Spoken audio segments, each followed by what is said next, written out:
Em nome do Pai, e do Filho e do Espírito Santo. Amém. Ave Maria, cheia de graça, o Senhor é convosco. Bendita sois vós entre as mulheres, e bendito é o fruto do vosso ventre, Jesus. Santa Maria, Mãe de Deus, rogai por nós, pecadores, agora e na hora da nossa morte. Amém. Nossa Senhora, Rainha dos Corações, rogai por nós. Em nome do Pai, e do Filho e do Espírito Santo. Amém. Meus amados irmãos e irmãs, nós estamos celebrando o segundo domingo da Páscoa, onde a liturgia nos propõe a reflexão sobre o tema da misericórdia, a grande festa da misericórdia, onde o Evangelho narra a instituição deste grandíssimo sacramento, o sacramento da reconciliação ou da confissão e penitência. O sacramento da reconciliação foi instituído por nosso Senhor Jesus Cristo, conforme narrado no Evangelho. Depois de ressuscitado, Jesus aparece aos 11. 11 porque Judas havia morrido, havia suicidado. Portanto, havia ali os 11 apóstolos, que receberam de Cristo o poder e a autoridade de perdoar os pecados em nome de Deus. Jesus disse a eles: recebei o Espírito Santo. Recebei o Espírito Santo. O pecado a quem perdoardes, estará perdoado. O pecado a quem não perdoardes, não estará perdoado. Portanto, o sacramento da confissão foi instituído por nosso Senhor Jesus Cristo. Não foi invenção de um papa, não foi invenção da igreja, não foi inventado por algum santo ou alguma figura iminente, mas o próprio Deus o instituiu na pessoa de Jesus Cristo, nosso Senhor. E por isto, nós temos dentro da Santa Igreja a garantia de que podemos receber o perdão de Deus. Se arrependidos dos nossos pecados, colocamos com sinceridade diante do sacerdote aquilo que nós tenhamos feito, falado, pensado ou deixado de fazer que tenha ofendido a Deus em matéria grave e desta forma nos tenha feito perder a graça e a comunhão com Deus. A maior desgraça que um ser humano pode fazer neste mundo, a pior coisa que um ser humano pode fazer neste mundo enquanto vive, é cometer um pecado mortal, seja ele qual for. Porque o pecado mortal nos separa de Deus, nos separa da comunhão com Deus, nos tira da comunhão com Deus, nos faz merecedores do inferno, nos faz, portanto, perder e nos desviar daquele caminho que nos conduziria à verdadeira felicidade, à eterna salvação. E a única forma de nós recuperarmos esta comunhão com Deus e de retomarmos o caminho de santidade e de salvação é de fato o arrependimento e a obtenção da misericórdia de Deus através do seu perdão. E a garantia deste perdão nós temos quando nos confessamos e recebemos a absolvição por parte do sacerdote, que quando, escutando a nossa confissão sincera e arrependida, diz depois: eu te absolvo os seus pecados. Na verdade, a fórmula de absolvição é um pouco maior, mas esta é a essência. Quando ele diz: eu te absolvo os seus pecados, ou todos os seus pecados, enfim, a nossa consciência é purificada. O nosso coração é limpo, e desta forma restaurado e devolvido de novo à comunhão com o Pai. De forma que nós podemos dizer com muita sinceridade e com muita verdade: Deus habita em meu coração. Mas se nós permanecemos em nossos pecados, nós jamais podemos abrir a boca para dizer: Deus está no meu coração, como tantos o fazem. Na verdade, isso seria uma mentira e uma contradição. Porque Deus não pode habitar no coração aonde o pecado se instaurou, por própria escolha daquele que pecou.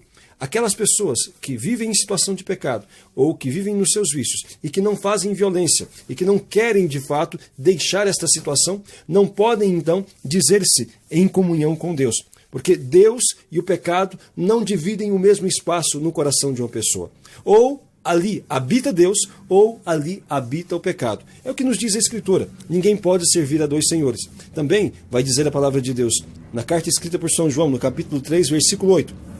Que todo aquele que peca é do diabo. Portanto, aquele que faz opção de viver no pecado, seja o pecado grave, seja ele qual for, enfim, fez a opção de subtrair-se à autoridade de Deus, fez a opção de desprezar a palavra de Deus para obedecer aquilo que a tentação, o Satanás, lhe indicou. E desta forma, ele se submete ao jugo e ao domínio do inimigo. A única forma que nós temos de romper esta dominação do mal sobre nós é, de fato, o arrependimento sincero e a confissão verdadeira. E a certeza, portanto, repito, desta reconciliação com Deus, nós temos quando as mãos do sacerdote, a mão do sacerdote desce dizendo: eu te absolvo todos os seus pecados. Em nome do Pai, do Filho e do Espírito Santo. É aí que então se reconcilia a criatura com o Criador. E isto é algo realmente admirável. algo inimaginável, este poder que o próprio Senhor confiou aos seus sacerdotes. Nas mãos do sacerdote está a salvação do mundo. Nas mãos do sacerdote está ali a justificação do pecador. Ao ponto que Santo Agostinho, grande doutor da igreja, vai dizer que é preciso mais poder para justificar um pecador do que para criar o céu e a terra. Esta obra admirável de redenção que Cristo realizou e depois confiou à sua igreja, na pessoa dos sacerdotes, é algo que precisa ser melhor conhecido e, sobretudo, algo que precisa ser melhor vivenciado nos dias de hoje.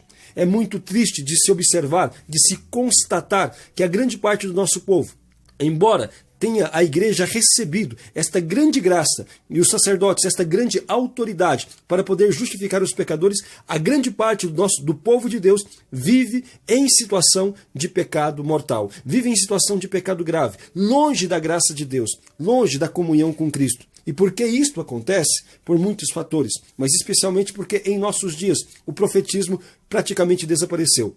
E quando eu falo profetismo, estou dizendo pregação da verdade, pregação da doutrina de nosso Senhor Jesus Cristo do jeito que ela é, sem falsificação, sem mutilação e sem adulteramento. Hoje são muito poucos que têm coragem de dizer aquilo que é necessário para que o povo realmente se salve. São muito poucos que têm coragem de anunciar o evangelho do jeito que ele é.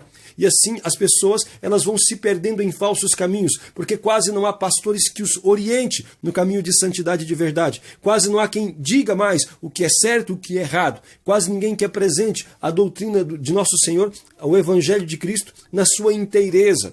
Quase ninguém, muito poucos que de fato se dispõem a pregar a palavra de Deus de maneira integral. Porque em nossos dias, isto tem um custo que poucos têm a disposição de pagar. O profetismo em nossos dias, ele de fato, ele é marcado, né? Aqueles que têm coragem de exercitá-lo, é marcado por uma perseguição muito intensa, por um processo de destruição da imagem, da moral, da pessoa, enfim, muito acentuado. Isto dentro da igreja e também fora dela. Então, estes valores do politicamente correto, que não é outra coisa do que mais uma invenção do capeta, para poder então desviar as pessoas da verdade, esta adaptação, esta aceitação do politicamente correto tem destruído aí o profetismo, sem dizer daqueles que não apenas por causa da covardia, mas por causa da própria heresia, por causa do afastamento da verdade, enfim, deixaram de crer e por isso deixaram de ensinar o caminho de santidade e salvação. As pessoas só se arrependem quando têm consciência de que erraram. E as pessoas têm consciência de que erraram quando, portanto, os sacerdotes, aqueles que são responsáveis por sua condução, têm a coragem de dizer aquilo que é certo e aquilo que é errado. Grande parte do povo hoje jaz na ignorância e por isso depois amarga uma condenação eterna. Por isso, é preciso rezar tanto pelos padres. É preciso rezar tanto por aqueles que têm esta responsabilidade, esse dever de conduzir o povo de Deus, os pastores de almas, aqueles que são os líderes, aqueles que são os responsáveis de conduzir as ovelhas de nosso Senhor à eterna salvação. Rezar para que o façam como Jesus o faria. Enfim, que anunciem a verdade, que comuniquem a graça, que se disponham a reconciliar as pessoas. As pessoas precisam saber o que é certo e o que é errado. As pessoas precisam saber o que é a vontade de Deus. As pessoas precisam saber o que diz a doutrina de nosso Senhor Jesus Cristo, a fim de que elas possam aderir, reconhecer com a sua inteligência e aderir com a sua vontade a este caminho de santidade. É verdade que não é um caminho fácil. O próprio Cristo disse que aquele que quisesse o seguir tinha que renunciar a si mesmo, tomar a sua cruz e ir atrás dele. Que ele não disse que seria fácil, disse que o mundo nos odiaria, porque odiou a ele também, mas prometeu-nos que estaria conosco todos os dias até o fim dos tempos. E é necessário, portanto, apresentar ao povo aquilo que é a doutrina de Jesus, a fim de que elas possam, assim, confrontar a sua forma de pensar, a sua forma de agir com o ensinamento de Cristo. E assim, adequar, converter as suas atitudes, convergir, portanto, o seu coração a Deus e converter-se das suas atitudes que não correspondem à verdade de Cristo. Meus amados irmãos, só se confessa com sinceridade aqueles que reconhecem os seus pecados. E só reconhecem os seus pecados aqueles que são confrontados com a luz da verdade do Senhor. Daí a necessidade de se instaurar, de recuperar o profetismo dentro da igreja de Deus. Nós, hoje, vemos uma situação em que o pecado tem sido cada vez mais banalizado. E ao invés de ser rejeitado, e ao invés de ser superado, tem sido justificado por boa parte daqueles que também frequentam a casa do Senhor. Nós precisamos mudar essa atitude. Primeiro em nós mesmos, e depois ajudar aqueles que estão ao nosso redor. Ajudando-os sempre, buscando sempre o conhecimento daquilo que é o caminho traçado por Jesus. E rejeitando essas falsas ideias, essas falsas ideologias e os comportamentos que são, de fato, contrários ao ensinamento de nosso Senhor. É preciso dizer a verdade. Do contrário, as pessoas irão jazer nos seus erros e assim irem de pecado em pecado até a condenação eterna.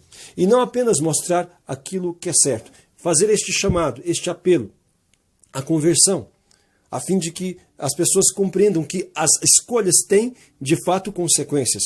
Aqueles que escolhem viver na graça de Deus, aqueles que escolhem obedecer a Cristo e se esforçam de perseverar na graça, ou seja, na comunhão com Deus, estes se salvarão e alcançarão a felicidade eterna.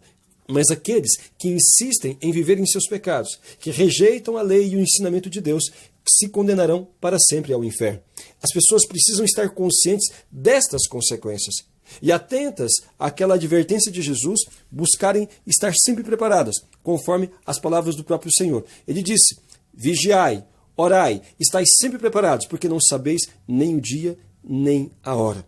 É necessário. O nosso povo hoje, a grande parte das pessoas vivem juntas, não são casadas. Boa parte daquelas pessoas que se casam não aceitam os filhos, rejeitam os filhos, tem 1, 2 e depois quantos que tomam pílulas anticoncepcionais, usam preservativos, operam para não criar. Quantas pessoas, mesmo através de meios naturais até, não é, usados de maneira equivocada e errada, evitam a chegada de novos filhos, não tendo razões graves para fazê-lo.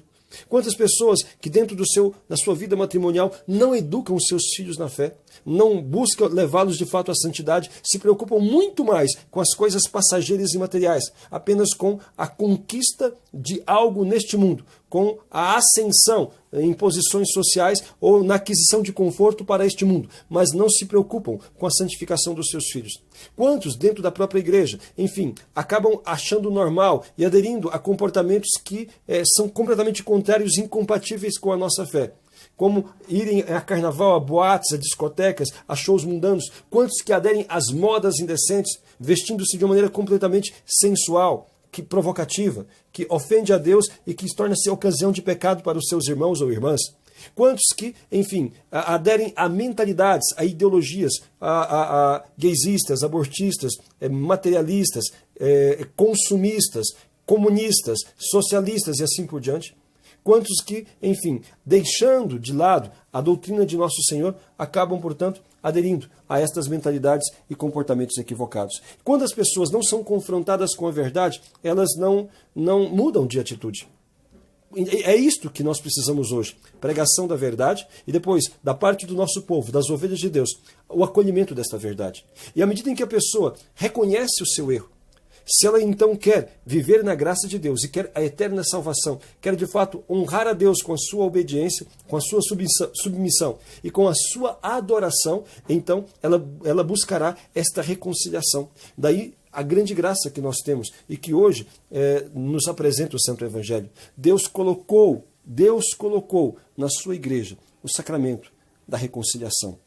De novo, citando São Paulo, na segunda carta aos Coríntios, no capítulo 5, o Senhor colocou nos lábios dos sacerdotes as palavras da reconciliação.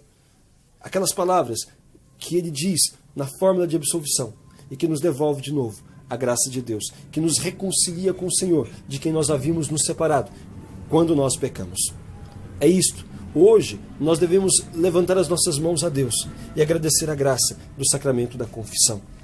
E pedir a Deus que nos dê esta sinceridade de coração, que nos impulsione de fato a buscá-lo por amor a Ele. A buscá-lo por amor a Ele, pelo desejo que nós temos, pela gratidão que nós temos para com Ele, pelo fato de Ele nos ter amado, de ter morrido na cruz, de ter ressuscitado, para nos indicar o caminho do céu, de ter morrido na cruz em meio a tantas dores para pagar os nossos pecados, e de ter ressuscitado para plantar em nosso coração a esperança da feliz ressurreição, mostrando que o pecado tem que ser superado. Ele precisa ser superado. Nós precisamos, de fato, ter esta determinação de sacrificar aquilo que é errado, aquilo que é mal, a fim de que nós não venhamos a sofrer a consequência da condenação eterna.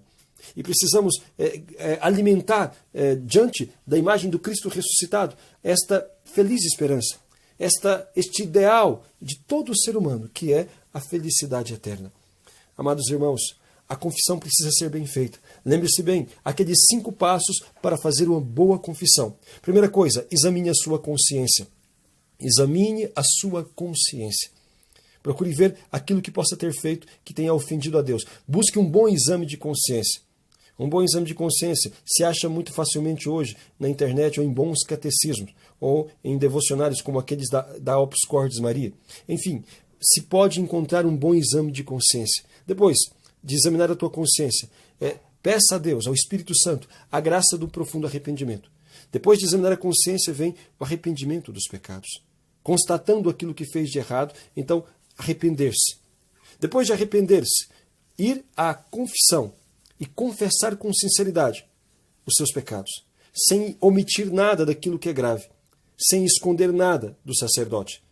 Às vezes pode acontecer de esquecer-se alguma coisa, mas se nós confessamos todos os pecados lembrados, uma vez que já tenhamos examinado a nossa consciência, todos os pecados que nós nos lembramos, e confessamos com sinceridade, tendo o propósito de não voltar mais a eles, então estará perdoado todos os pecados, mesmo aqueles que porventura tenham sido esquecidos. Portanto, o 4º passo é este propósito de não retornar mais aos mesmos pecados. Evidentemente que uma confissão seria inválida se uma pessoa fosse confessar sem o arrependimento e sem o propósito de evitar o pecado. Se alguém fosse se confessar, por exemplo, que assistiu às novelas, as famigeradas novelas da Rede Globo ou de outras emissoras, que atentam contra a moral e contra a doutrina cristã. Se alguém fosse se confessar, mas já pensando em assistir à próxima, aquela confissão não tem valor nenhum. Mesmo aqueles pecados arrependidos, enfim, não tem valor nenhum. Quando se mente na confissão, quando então não se é sincero, ou quando não se tem o propósito de se deixar o pecado confessado, então se profana o sacramento. Isso chama-se sacrilégio, a profanação de um sacramento. E depois, por último, o 5º passo é a satisfação, ou seja, o cumprimento da penitência que o sacerdote deve nos dar quando nós nos confessamos. Aqui quero observar uma coisa, 2 coisas na verdade. Primeiro, é importante que hoje os fiéis estejam atentos, porque infelizmente muitos sacerdotes não têm dado a absolvição da maneira correta. É preciso que o sacerdote ele diga a fórmula da absolvição, ao menos o essencial. Ao menos o essencial. A forma da absolvição é esta: Deus Pai de misericórdia, que pela morte e ressurreição do seu Filho reconciliou o mundo consigo e enviou o Espírito Santo para a remissão dos pecados. Te conceda pelo ministério da Igreja o perdão e a paz, e eu te absolvo todos os seus pecados em nome do Pai, do Filho e do Espírito Santo. Esta é a fórmula da absolvição. O essencial desta fórmula é esta última parte: eu te absolvo os seus pecados, ou todos os seus pecados, em nome do Pai, do Filho e do Espírito Santo. Se o padre não disser toda a fórmula, mas disser ao menos esta parte essencial, a absolvição é válida. Mas ele precisa dizer: eu te absolvo os seus pecados, ou todos os seus pecados, em nome do Pai, do Filho e do Espírito Santo.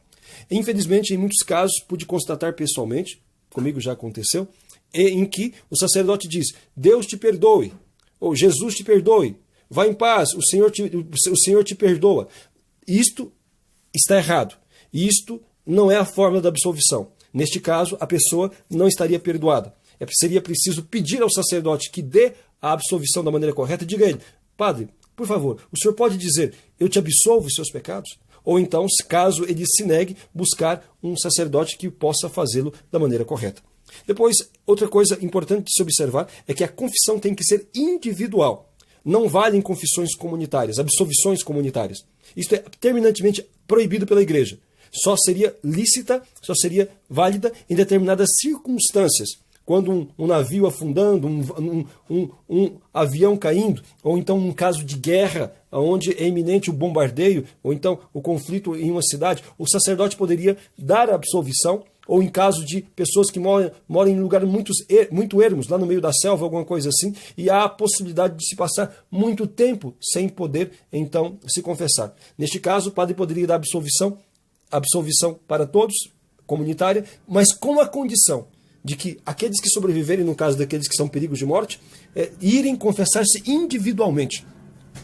E no caso daqueles também que moram em lugares muito ermos, lá no meio da selva, quando tiverem oportunidade, devem ir confessar com o sacerdote individualmente. Portanto, confissões comunitárias, absolvições comunitárias não valem, não devem ser praticadas.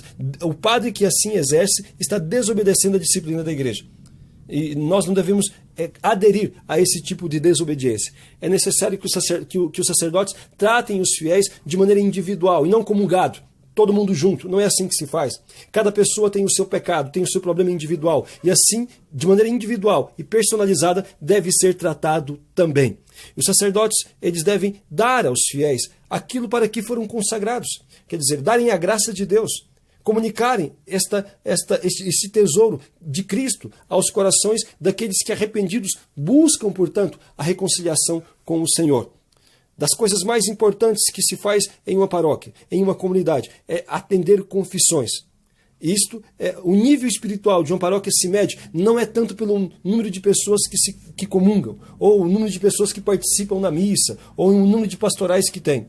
O nível espiritual de uma paróquia se mede, sobretudo, pelo número de pessoas que se confessam, pela disposição do sacerdote em atender os seus fiéis no sacramento da confissão. Porque se confessa aqueles que querem manter-se na graça, ou aqueles que querem recuperá-la. Se confessam aqueles que têm consciência de que nós precisamos ir para o céu, de que têm consciência de que Deus deve ser honrado com a nossa obediência, e que estão ali, portanto, para pedir perdão das vezes em que não vivenciaram esta obediência a Deus da maneira como deviam.